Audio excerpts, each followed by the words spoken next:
Welcome, market participants, to another Three Things in Credit. I'm Van Hesser, Chief Strategist at KBRA.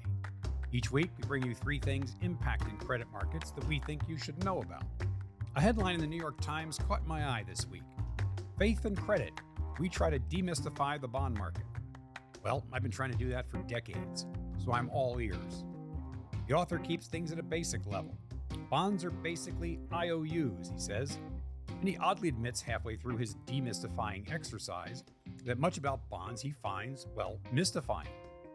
The market for these bonds is opaque. Descriptions of it can sound as if someone is reading the glossary of an economics textbook. Ugh. Through it all, bond value depends on trust, something that is largely about, you ready for this? Feelings. True story, and you won't find that in any economics textbook. But you will find it here in Three Things. We're all about feelings. This week, our three things are: 1. Credit scarcity. Too much money chasing too few bonds. 2. Debt and deficits. Ignore at your own peril. And 3. Markets round trip. Knowing what we know and what we don't, does that make any sense? All right, let's dig a bit deeper. Credit scarcity.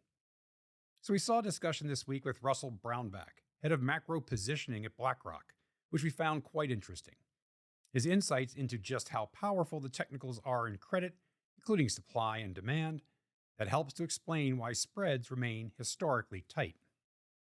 When asked about why spreads are so tight, he cites three reasons. You know I like things in three. 1. Credit quality is pristine.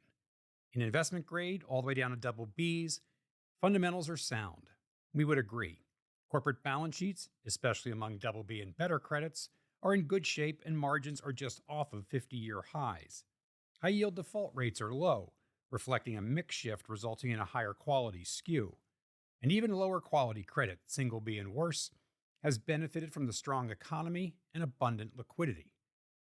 2. Investors don't buy spreads, they buy yields. We would agree. It's a mantra of ours.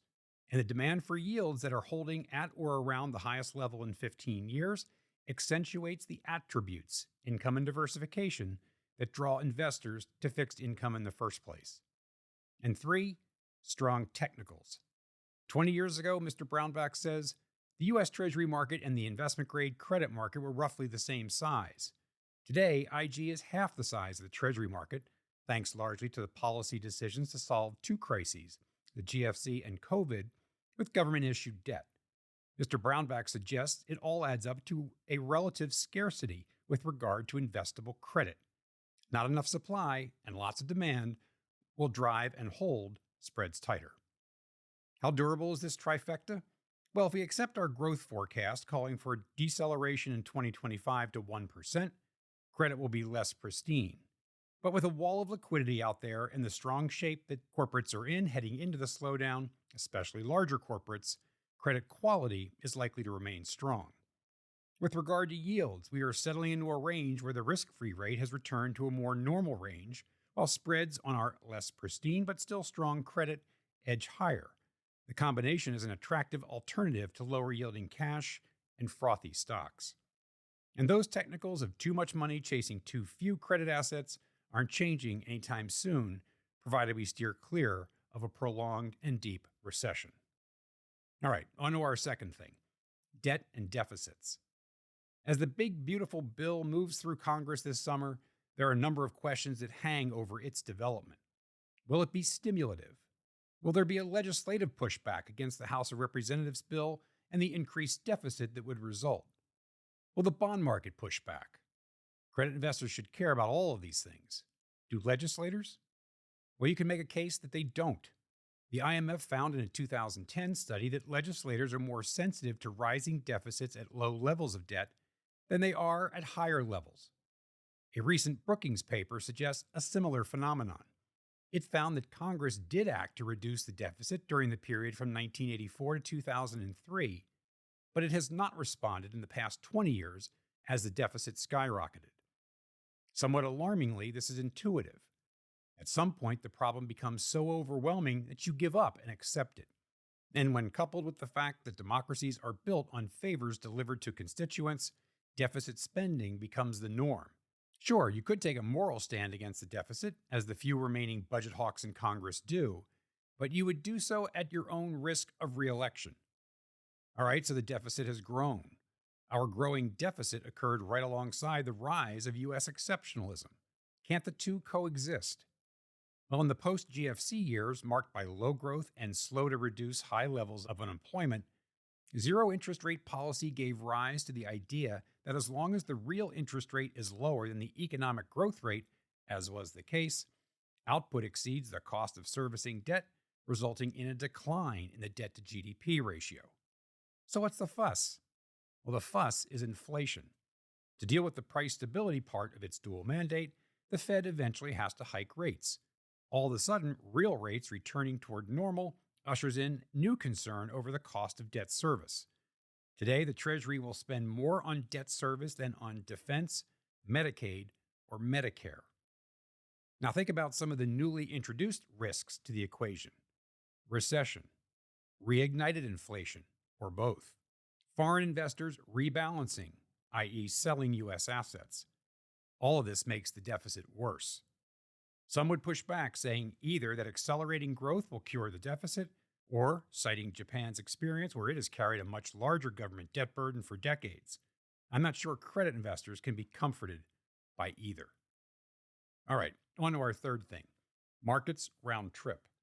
One of our pet peeves is when folks say all is well by citing Q1 earnings.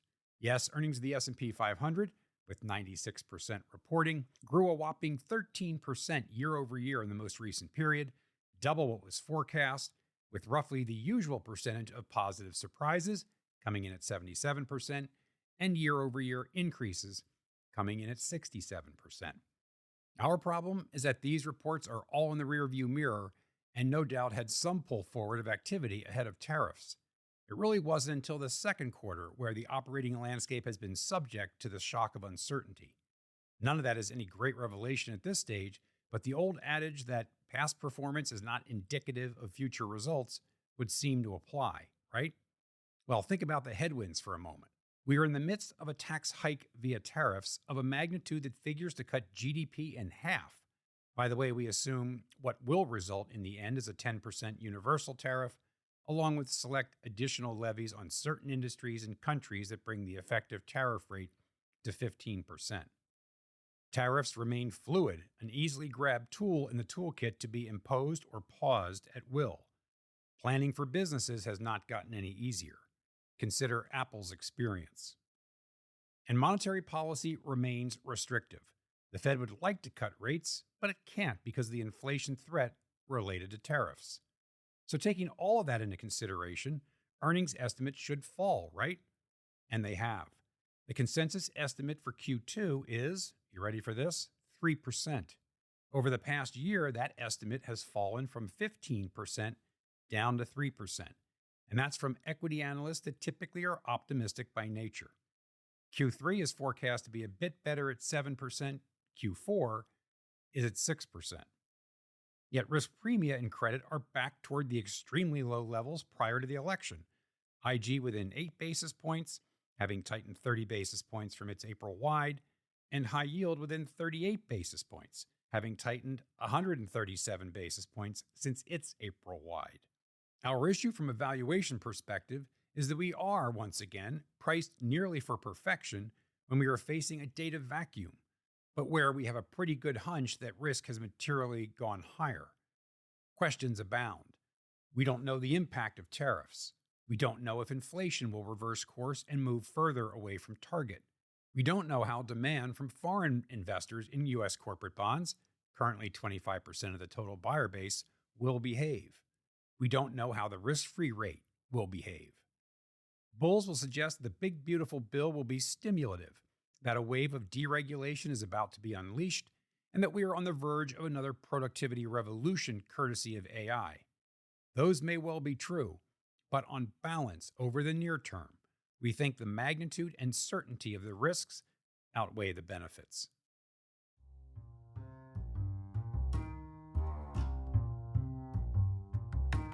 So there you have it. Three things in credit. 1. Credit scarcity. Compelling argument for tight spreads. 2. Debt and deficits. The risk to rates is a threat to credit performance. And 3. Markets round trip. We're in a data vacuum. Q1 earnings are less relevant, and tariffs' lagged effects are waiting in the wings. As always, thanks for joining. Don't forget to check in on kbra.com for our ratings reports and our latest research. We'll see you next week.